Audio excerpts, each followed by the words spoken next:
श्री स्वामी समर्थ. मी Snehal free living art मध्ये तुमच्या सर्वांचं खूप खूप मनापासून स्वागत करते. मी आतापर्यंत तुमच्या सोबत स्टिचिंगचे असतील, आर्ट क्राफ्टचे असतील असेच व्हिडिओ अपलोड करत आलेले आहे, तुमच्या सोबत शेअर करत आलेली आहे. आज मी थोडासा वेगळा व्हिडिओ घेऊन आलेली आहे, तो म्हणजे आमची गुजरात ट्रिप. कारण ही ट्रिप इतकी सुंदर झाली होती. 2 दिवस एकदम रिलॅक्स आणि मस्त असं एन्जॉय केलं. सगळे मिळून गेलो होतो, फ्रेंड्स मिळून गेलो होतो, त्यामुळे जास्त एन्जॉय केलं. तर तुम्हाला सुद्धा जर अशा ट्रिपवरती जायचं असेल, गुजरातला जायचं असेल, स्टॅच्यू ऑफ युनिटी बघायची असेल, तुमच्या मुलांना दाखवायची असेल, ट्रिप तुम्हाला नक्कीच केली पाहिजे. आणि ती जर करायची असेल तर थोडीफार तुम्हाला सुद्धा आयडिया यावी. तुम्ही मुंबईवरून जायचं असेल तर तुम्ही कसे जाऊ शकता, किंवा तिथे गेल्यानंतर काय काय ठिकाणं बघू शकता, फिरण्यासाठी तिथे कशी सोय आहे, हे थोडक्यात मी सांगण्याचा प्रयत्न केलेला आहे. जेणेकरून माझ्या व्हिडिओमुळे तुम्हाला सुद्धा थोडीफार आयडिया आली तर तुमची ट्रिप सुद्धा अजून इंटरेस्टिंग बनू शकेल. तर खूपच सुंदर ठिकाणं आहे तिथे बघण्यासारखी, आणि ती मी थोडी थोडी तुमच्यासोबत शेअर करणार आहे. जर तुम्हाला हा व्हिडिओ आवडला तर एक लाईक नक्की करा, कमेंट करून मला नक्की सांगा. कारण तुमची एक लाईक, एक कमेंट करण्यासाठी काही खर्च तर तुम्हाला करावा लागत नाही, फक्त 2 ते 3 सेकंद लागतात.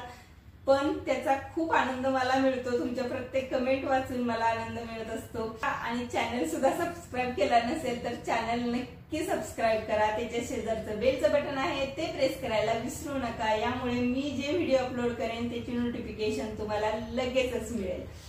काही वेळ न घालवता चला लगेचच ट्रिपला माझ्यासोबत तुम्ही सुद्धा फिरा आणि तुम्ही सुद्धा नक्की जा या ट्रिपवरती. सगळेजण वेगवेगळ्या ठिकाणी राहत होतो, त्यामुळे आम्ही सगळेजण मिळून दादरला पोहोचलो. दादरवरून आमची ट्रेन होती 11:50ला. आम्ही 11 वाजता सगळेजण दादर स्टॉपला पोहोचलो. आणि दादर टू एकतानगर ही प्लॅटफॉर्म नंबर 5ला ही ट्रेन लागली होती. पहिला माझा ट्रेनचा प्रवास खूप एन्जॉय केला मी सगळ्यांसोबत असल्यामुळे. आणि सकाळी आम्ही 7 वाजता दुसऱ्या दिवशी एकतानगरमध्ये पोहोचलो. पहिल्यांदा आम्ही काम केलं ते म्हणजे ब्रश न करता खायचं काम पहिल्यांदा केलं, कारण सगळ्यांना भूक लागलेली होती आणि नंतर खाण्यासाठी वेळ घालवायचा नव्हता. तर त्यासाठी आम्ही पहिल्यांदा पोहोचलो जवळच्याच हॉटेलला. तिथे गेल्यानंतर सगळ्यांचं ठरलं होतं की गुजरात स्पेशल डिश आधी खाऊन ट्राय करायच्या. त्या म्हणजे जलेबी फाफडा, खांडवी, ढोकळा, थेपला, हे सगळं ट्राय करून झालं. आम्ही आमच्या हॉटेलला आलो, हॉटेल BRG मध्ये. आणि हॉटेल रूम एकदम मस्त होत्या. गॅलरीतून व्ह्यू तुम्हाला दाखवते, खूपच सुंदर व्ह्यू होता. हॉटेल बेस्ट होतं आणि हॉटेलचं जेवण सुद्धा बेस्टच होतं. तर हे आम्ही हॉटेलमध्ये आल्यानंतर फ्रेश झालो मस्त, आणि 1 तासामध्ये खाली जायचं ठरवलं.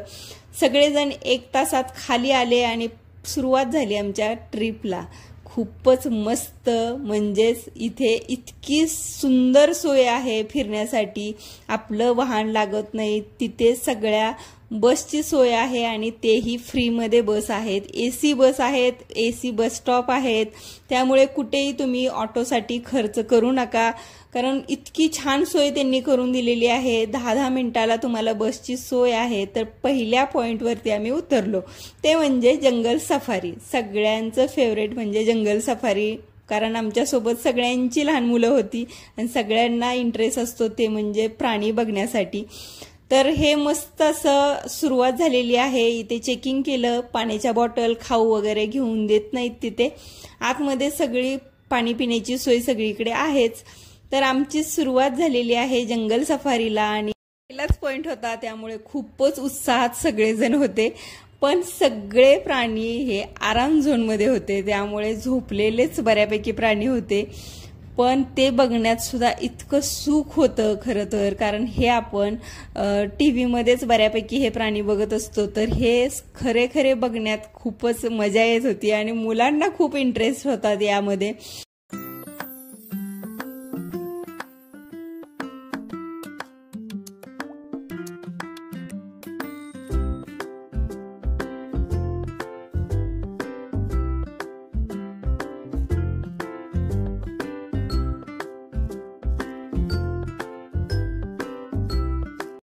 आपल्याला कधी न बघता येणारे प्राणी बघण्यात खूप मजा असते, आणि ते म्हणजे वाघ. वाघ इतका मस्त फिरत होता, म्हणजे जेवणानंतर आपण शतपावली करतो त्या पद्धतीने हा वाघ फिरत होता. त्याचा एक रूट ठरला होता, तेवढाच तो जात होता येत होता. अशा पद्धतीने मस्त हे बघण्यात इतकं जे सुख होतं, कारण आपण हे टीव्हीतच बघतो, तर हे खरे खरे आयुष्यात बघण्यात खूप मजा येते. तिथून पुढे आलो ते म्हणजे सगळे वेगवेगळ्या टाईपचे साप, सरपटणारे प्राणी थोडक्यात सगळे होते. आणि हे बघायला सुद्धा खूप छान आहे, पण थोडंसं भीतीदायक सुद्धा वाटत होतं. काचेच्या आत असले तरीही भीतीदायकच वाटतात हे साप. आणि हे सुद्धा आम्ही बघितले. भरपूर वेगवेगळ्या टाईपचे साप आहे तिथे. तिथून बाहेर आल्यानंतर तुम्ही सगळीकडे जर बघितलं तर इतकी ग्रीनरी मस्त असं. आणि तिथे काय काय जे पॉइंट आहेत लांब आहेत त्यासाठी अशा त्यांनी गाड्या सुद्धा ठेवलेल्या आहेत. ओपन जीप आहेत, त्यामध्ये तुम्ही फिरू शकता आणि त्या सुद्धा फ्री आहेत. त्या पॉइंट टू पॉइंट तिथेच तुम्हाला सोडतात. सगळीकडेच त्या आहेत असं नाहीये. जे लांब लांब पॉइंट आहेत तिथेच फक्त मिळतात. आणि इथे खरंच खूपच सुंदर सोय सगळ्यासाठी केलेली आहे. तुम्ही बघा, पाणी, झाडं, स्वच्छता तर म्हणजे मला सगळ्यात आवडलेली या ट्रिपमधली गोष्ट म्हणजे सगळीकडची स्वच्छता खूपच छान आहे. त्यामुळे आणि हवा त्यामुळे खूप सुंदर आहे. इथे हलकी हवा आहे, फ्रेश वाटतंय. सगळे इलेक्ट्रिक वाहनं आहेत त्यामुळे प्रदूषण नाहीये कुठलंही. त्यामुळे खूपच स्वच्छता आणि सगळंच खूप छान आहे. इथे रिलॅक्स होण्यासाठी, मस्त एन्जॉय करण्यासाठी हे बेस्ट ठिकाण आहे. हे मस्त आमचा हा सगळा ग्रुप आहे. 2 जीपमध्ये आम्ही फिरत होतो. या जंगल सफारीमध्ये मी खूप एन्जॉय केलं ते म्हणजे मी खूप सारे झू बघितले होते आतापर्यंत, पण त्यामध्ये जे प्राणी मी बघू शकले नव्हते ते इथे मला बघायला मिळाले. मी पहिल्यांदा झेब्रा किंवा जिराफ हे रिअलमध्ये मी इथे बघितले. मला खूपच आवडलं आणि मला आवडले म्हणजे सगळ्या लहान मुलांना तर खूप जास्त आवडलं असणार आहे मला माहित आहे. हे सगळं फिरून झाल्यानंतर भरपूर भूक लागली होती, तर इथे खाण्याची सोय सुद्धा आहे. तुम्हाला जे पाहिजे ते इथे मिळेल. हे सगळं फुल नाश्ता केल्यानंतर थोडंसं रिलॅक्स झालो आणि तिथून आलो आम्ही हा डॅम बघायला. डॅम बघणं म्हणजे इतकं सुंदर दृश्य आहे. हे बघतच राहावं असं वाटणार हे दृश्य आहे. आणि ते बघण्यासाठी खरं तर इथं यांनी खूप छान सोय केलेली आहे.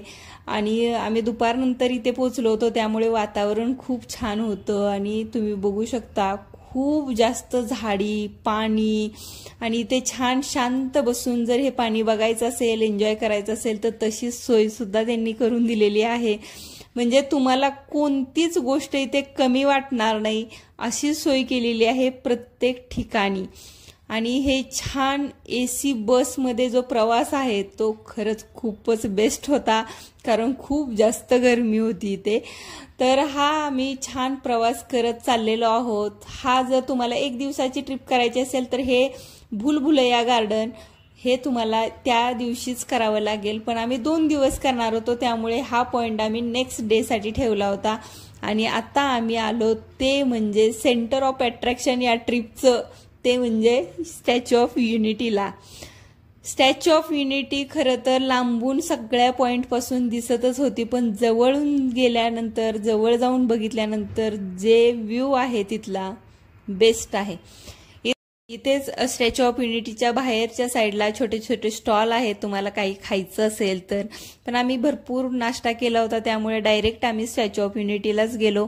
तर इथेच तुमच्या बॅग्स वगैरे बाहेरच ठेवल्या जातात आणि तुम्हाला आतमध्ये जाण्यासाठी मस्त अशी सोय आहे. जे एज झालेले लोक आहेत किंवा प्रेग्नंट लेडीज आहेत, लहान बाळवाल्या लेडीज आहेत, त्यांच्यासाठी इथे ओपन जीप आहेत, त्या डायरेक्ट स्टॅच्यू ऑफ युनिटी जवळ तुम्हाला जाऊन पोहोचवतील. आम्हाला काही ओपन जीपमध्ये चान्स मिळाला नाही त्यामुळे आम्ही सगळे चालतच निघालो. पण हे बघण्यासाठी जो उत्साह होता, किती चालतोय आम्ही त्याचा काहीही विचार करत नव्हतो. स्टॅच्यू ऑफ युनिटीचा पॉइंट बघण्यासाठी तुम्ही 5 नंतर या. ऊन नसणार आहे त्यामुळे तुम्ही हे छान एन्जॉय करू शकता. आणि त्यानंतर तुम्ही 8 वाजताचा जो लेझर शो आहे तो सुद्धा बघू शकता. तर त्याआधी तुम्ही जंगल सफारी, भूलभुलैया गार्डन, हे तुम्ही 2-3 पॉईंट तुम्ही तिथे करू शकता आणि स्टॅच्यू ऑफ युनिटीला शेवट येऊ शकता. तर आम्ही इथे पोचलेलो आहोत आणि बघा तुम्ही, म्हणजे शब्दच कमी पडतायत हे बघितल्यानंतर. तिथे इतकं मस्त आणि छान शांत वाटतंय आणि ते बघण्यात जो इंटरेस्ट आहे सगळ्यांना, कसं बनवलेलं आहे. इतकी मोठी मूर्ती, म्हणजे पूर्णपणे आपली मान वरती करून बघावं लागतं तेव्हा आपल्याला त्यांचा चेहरा दिसेल. हे सगळं बघितलं आणि आता आम्हाला वरून व्ह्यू बघायचा होता. तर त्यासाठी एक वेगळं तिकीट आहे. वरून बघायचं असेल तर वरती जायच्यासाठी लिफ्ट आहेत आणि त्या लिफ्ट आपल्याला ओपन होतात. त्या म्हणजे स्टॅच्यू ऑफ युनिटीच्या छातीच्या ठिकाणी, म्हणजे छातीच्या ठिकाणी तुम्हाला इमेजिनही करणार नाही तुम्ही की त्या ठिकाणी तुम्ही उभा राहिलेला आहात. असं बाहेरून बघून तुम्हाला समजत नाही, पण आपण छातीच्या ठिकाणी आपण इथे बाहेर आलेलो आहोत. इथे बघू शकता आणि त्या ठिकाणी एवढा मोठा स्पेस आहे, म्हणजे स्टॅच्यू केवढा मोठा असेल तुम्ही इमॅजिन करा. आणि तिथून हा बेस्ट व्ह्यू मिळतो. जर तुम्हाला हा व्ह्यू बघायचा नसेल, खालूनच तुम्हाला एन्जॉय करायचं असेल तरी तुम्ही करू शकता. कारण या ठिकाणी येण्यासाठी एक वेगळं तिकीट आहे, खालून बघण्यासाठी एक वेगळं तिकीट आहे. त्यामुळे तुम्ही तुमच्या बजेटनुसार ठरवू शकता. पण मस्त व्ह्यू मिळतो तुम्हाला, कारण डॅम दिसतो तिथून. डॅम असल्यामुळे मध्येच पाण्यामध्ये स्टॅच्यू असल्यामुळे पाठीमागून पुढून सगळीकडून पाणी आणि मस्त डोंगर असा दृश्य दिसतं. हे जर एन्जॉय करायचं असेल तर तुम्ही वरती नक्की जा. आता जाणार आहोत ते म्हणजे एकदम पायाजवळ. तर हे बघू शकता, मी थोडंफार शूट केलेलं आहे. इतकं भव्य आहे हे, म्हणजे तुम्ही पायाजवळ नखाजवळ सुद्धा पोहोचू शकत नाही. तिथे जाऊन मस्त असे फोटोज काढले आम्ही. त्यानंतरचा आम्हाला लेझर शो बघण्यात सगळ्यांना इंटरेस्ट होता आणि तो 8 वाजता असतो. भरपूर पाऊस पडला होता, त्यामुळे 8चा शो लेट झाला. जे शो बघण्यासाठी जे ठिकाण होतं तिथे बसू शकत नव्हतो आम्ही, इतका पाऊस झाला होता. आम्ही एकदम मस्त मांडी घालून एका छताखाली बसलो रिलॅक्समध्ये सगळेजण आणि हा शो आम्ही एन्जॉय केला. खरंच खूप मस्त शो होता. लहान मुलांना मोठ्यांना आवडेल असा शो आहे. तर हे सुद्धा बघू शकता. जर तुम्हाला वन डे ट्रिपच करायची असेल तर तुम्ही जंगल सफारी, मेज गार्डन आणि स्टॅच्यू ऑफ युनिटी बघून तुम्ही ट्रेनला रिटर्न येऊ शकता. आम्ही राहणार होतो त्यामुळे आम्ही मस्त हॉटेलला आलो, जेवलो आणि त्यानंतर लॉबीमध्ये येऊन आम्ही मस्त एन्जॉय केल्या गेम्स. ज्या गेम्स येतात, डान्स येतात, हे सगळं एन्जॉय केलं. इतकं रिलॅक्स दिवस होता तो. म्हणजे दिवसभर फिरलो आम्ही, उन्हामध्ये खूप फिरलो. म्हणजे आम्ही 8 किलोमीटर फिरलो होतो त्या दिवशी खरं तर. पण संध्याकाळी कसलाही थकवा नव्हता. सगळेजण मस्त एन्जॉय करत होते. आणि कारण हा टाइम परत परत आपल्याला येत नसतो. आपण प्रत्येकजण आपल्या आपल्या कामामध्ये, आपल्या आपल्या टेन्शन्समध्ये सगळे बिझीच असतो. तुम्ही अशी ट्रिप प्लॅन करणार असाल तर तुम्ही सुद्धा फ्रेंड्स फॅमिली सोबतच जा, म्हणजे तुम्ही जास्त एन्जॉय करू शकता. तुमची टेन्शन्स बाजूला राहतात. तर हा व्हिडिओ कसा वाटला हे नक्की कमेंट करून सांगा.